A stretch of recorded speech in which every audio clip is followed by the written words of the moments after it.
today I take the next step for my rebranding to be safe, I guess is the correct word. I am currently in Hillsborough, North Carolina.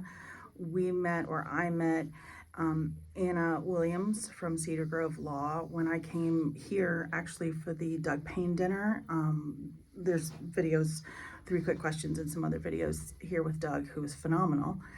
I didn't realize there were equine attorneys until that evening. And when my website manager, Gina, told me, hey, you're going to LLC this, right? And you're going to talk to your lawyers, right? I thought, oh, I don't have one of those.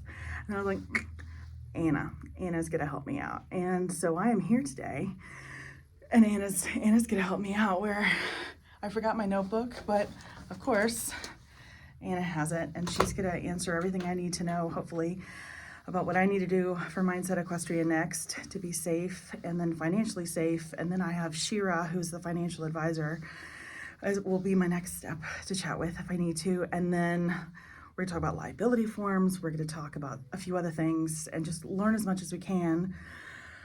I'm nervous. I always get nervous anytime I feel like mentally or physically inferior. But I know I'm in good hands with Anna, and I can't wait to share her with you guys. I'm with Anna from Cedar Grove Law in Hillsborough, North Carolina. I cried, guys. I cried very quickly. She was like, tell me about yourself. And I was like, I want to do this for, and then sobbed. So I felt very at home, very safe with Anna.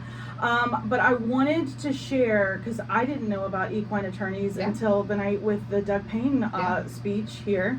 You all help with liability waivers for lessons, clinics, barns, boarding. If it has to do with equine liability and you're a business owner in equine, we handle liability contracts. Okay. So liability contracts. So we're talking board contracts, sales contracts, leasing. I say syndicate. You say partnership. I say partnership. Yeah. And partnership just means within the horses, it's or like within blanket. It's a blanket term that we're going to use anytime we're going to have 2 people's funds going together to do something in business. So lease of land. Yes.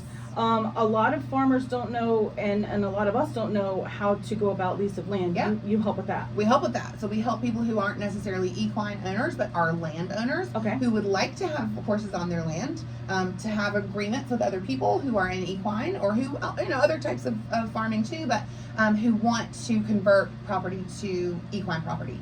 Okay. And there's also tax. Is there tax benefits? There's tax benefits in some cases, but a lot of times it's just access to land. You might not be able to purchase the land, but you do have a profitable farm, but the ability for the landowner to keep the land and also have it become in use is kind of a happy marriage.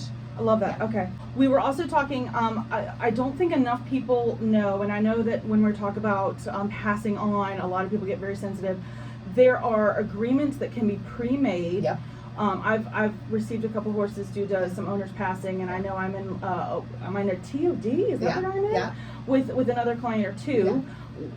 When it comes to what am I going to do with my horse when I pass on, they can come to you. That's right. So in North Carolina, horses are property, and so essentially what we will do in a lot of situations is create what is called a pet trust, or we would call it an equine trust. So we're setting up an opportunity for somebody to be the trustee of that property, which is your horses. Okay. So it comes with a lot of flexibility in terms of what we want done, and you can allocate funds even to those horses to be cared for upon your incapacity or death. It doesn't even have to be death. Yeah. Husbands don't have to deal with it. Honestly. Right. And they also don't have to know how much you paid for the horse. Exactly. And I will say, like, when you have horses that are of significant value, that's really, a lot of times the horses go down quickly if we don't have a plan to put those horses back to work as quickly as possible if someone's incapacitated or passed. But I came in to work on my new business with Mindset Equestrian. She was wonderful. We're doing all kinds of fun stuff. We're doing an LLC. Oh. You're going to help me with the Secretary of State. Yeah, we're going to do the filing. To actually form your business. To form my business, and then I'm going to get an operating agreement. That's right. And then I'm also holding off on stressing over a few things. We're working on, because I'm selling some things, we're working on how the taxes are coming out. Is a third party doing it? Are Mhm. we doing it? Yep. And then we're also working on contracts on top of my website Right. that might have built-in my insurance is through USEF. Yep. That she's helped me move that over. Yeah, we're gonna talk about that in contracts that we create on your website. Yes. Yeah. So my contracts will say I have insurance. That you have insurance, that you're shirking like a liability, that you are essentially creating terms for the things that services you're going to provide right on your website. So when someone's building their brand, they can come to you. Absolutely. When someone is starting their new business, they can come to you. Yeah. We are horrible about asking for more money, going up in prices, Okay. setting our boundaries. Yeah, healthy boundaries. But it's so much easier for us if we do have the contracts Yep. to hand out to people. I fortunately have mine at equestrian.com so people can click on. It might not be up by the time this is up, but it will be soon. That you can click on to see my waivers. Yep. And things like that. Absolutely. And you help with those? We help with those. A lot of people have done their homework. Equine folks are risk tolerant. They'll take a stab at it, which is great.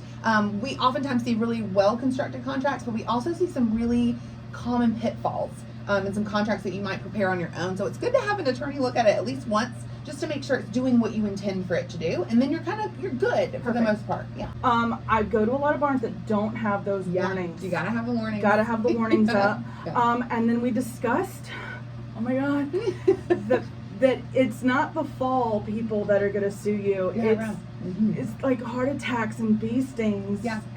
And so like we might think like, well, I have helmets. And my horses are safe. And by the way, the horses can fall, guys. Like the horses can trip and fall and have their own heart attacks. Okay, Right. so we're working with the liability waivers for anyone who's, and I go to a lot of places where anyone who sets foot on that property, you're signing a waiver. Right. And during the Doug Payne thing, we talked about having clinics where the minute you set up foot on the property, Yeah. you're signing a waiver. Yeah. And they need to be somewhat customized to the barn. It depends on the barn and it depends on the event. And also, again, we were talking about how we can build that into the registration process.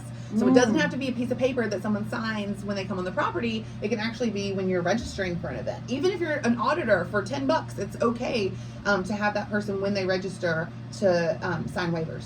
Those of us that have families, like it can affect the Absolutely. families Yeah. if we well, honestly, if we get hurt, do you help us with that?